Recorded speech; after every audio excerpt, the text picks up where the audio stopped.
Bonjour à tous, bonsoir à tous, je me présente, je m'appelle Blackfire, on va parler toujours de notre ami Spider-Man et Daredevil cette fois-ci.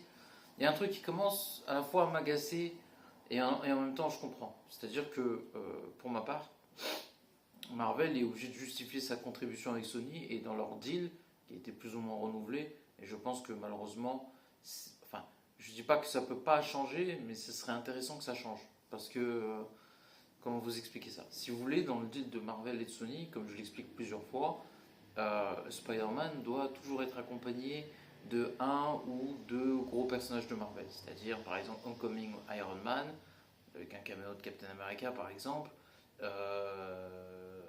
Far From Home, c'était Nick Fury et Maria Hill. No Way Home, on avait, comment il s'appelle, Doctor Strange. Et en fait, ce qui est dommage, et là, Brand New Day et tout ça, donc c'est vrai que Marvel ou Sony se sont remarquablement bien sortis parce que ça a servi quelque chose dans l'histoire. C'est vrai. Moi, ce que je regrette, c'est retrouver un peu le Spider-Man que j'aimais, par exemple, dans la version Tobey Maguire, où Spider-Man était en solo, c'était centré sur lui. Même si j'apprécie les films sur Miles Morales, qui sont géniaux, j'ai rien à dire là-dessus, c'est très bien fait. Mais, comme je vous ai dit, moi, l'arc du Spider-Verse, c'est pas ma cam. Pour moi, Spider-Man, c'est la version Tobey Maguire qui avance en solo. Andrew Garfield, c'est nul. Ça sert à rien de m'attendre à ce que je dise quelque chose sur lui, c'est nul. Voilà. Parce qu'il soit solo, pas solo, équipé, pas équipé, MCU, pas MCU, c'est nul. Parce que c'est une question d'interprétation et d'écriture. Voilà, je le dirais avec insistance, mais il faut le dire. Tu vois. Euh, voilà, donc je reviens là où ce que j'apprécie dans la version de Tobey Maguire, c'est un Spider-Man solo qui avance dans sa vie avec des personnages autour de lui, Mary Jane, Tante May, Flash Thompson ou son travail au Bugle. Et c'est ça, ça m'intéressait plus, c'était plus centré sur sa vie. Le problème quand tu fais des trucs, ce que Marvel propose, c'est que tu te retrouves bloqué avec des personnages, même si c'est bien fait, hein, je dois l'avouer que c'est bien fait. Il faut avouer qu'en termes d'écriture, les personnages qui rajoutent ont un sens dans l'histoire. Pour moi, pour le coup, je vais vous dire un truc. Le truc Devil Rain et tout, Defenders, ça me saoule. Voilà, je dis pas que c'est pas bien en comics, je dis que c'est pas ce que j'attends de voir avec Spider-Man. Je m'attends à voir un truc un peu plus humain. Voilà, je dis pas que ça ne l'est pas, mais en fait, ça prend tout de suite un truc un peu Avenger-esque. C'est-à-dire ce côté un peu epic fight et tout ça. D'un côté, c'est cool, mais Spider-Man, il n'a pas besoin de ça pour être épique.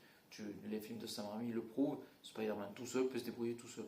Et j'en ai marre qu'à chaque fois, il y a quelqu'un qui se passe le relais comme s'il fallait garder Spider-Man, comme s'il avait besoin d'une nounou en fait. Je trouve ça frustrant de fou malade. Comme si Spider-Man à chaque fois avait besoin d'Iron Man, Nick Fury, Doctor Strange à chaque fois. Même si les histoires le justifiaient, ça commence à me saouler. Voilà. Donc, en plus, pour le coup, je suis pas contre l'idée que Spider-Man rencontre Daredevil, parce que c'est cool. Mais je m'attends plus à voir par exemple la mort de Jeanne de Wolf avec un truc assez sombre, très thriller en mode The Dark Knight et sur Spider-Man. Et là, ça marcherait. Parce qu'autant Amazing Spider-Man qui s'inspirait des Batman de Nolan, ça n'avait aucun sens. Autant si tu fais une histoire avec la mort de Jeanne de Wolf, avec Spider-Man et Daredevil, si tu gardes le cœur de ce que c'est Spider-Man en rajoutant, pourquoi pas des trucs cool dans Batman, tu peux faire un truc incroyable. Tu peux faire un truc incroyable.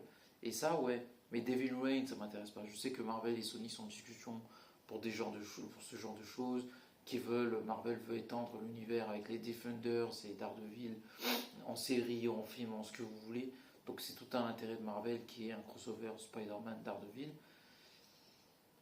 Je sais pas. J'avoue que je suis un peu mi-figue mi-raisin. Alors après, il y a une solution de secours. Je trouve que pourquoi pas faire ça avec Tobey Maguire. Pour le coup, ce serait pertinent que Spider-Man de Tobey Maguire avec un film avec Wolverine. Là, ce serait pertinent. Même dans un quatrième film Spider-Man. Je n'ai pas d'idée là comme ça, mais ça pourrait être pertinent. Ou un film avec Daredevil. Et pareil, tu pourrais faire la bande de Jeanne de Wolf. Et là, c'est cool. Mais le coup de encore un mentor pour Spider-Man, ça y est, c'est bon. Pour moi, il y a un seul mentor dans Spider-Man, c'est Oncle Ben. Voilà, ça s'arrête là. Bien sûr qu'il rencontre des gens qui ont changé sa vie, c'est cool. Mais Spider-Man dans les comics, il se débrouille tout seul. Il rencontre des personnages, mais pas en forme d'infériorité. Il les rencontre parce que eux ont un statut, mais c'est Spider-Man aussi. C'est ça qui fait que ça marche bien. Mais le coup d'à chaque fois de voir un mentor, tous les films, ça commence à être pénible. Pour ma part, hein, c'est mon avis. Après, je trouve que si t'as Daredevil, je peux faire qu'un truc, mais à un moment après, il va falloir arrêter parce que sinon, ça arrange Marvel. Bien sûr, je comprends, c'est leur vitrine, c'est voilà, je comprends. Mais ça, moi, ça m'agace. Personnellement, ça m'agace, donc n'oubliez pas de commenter.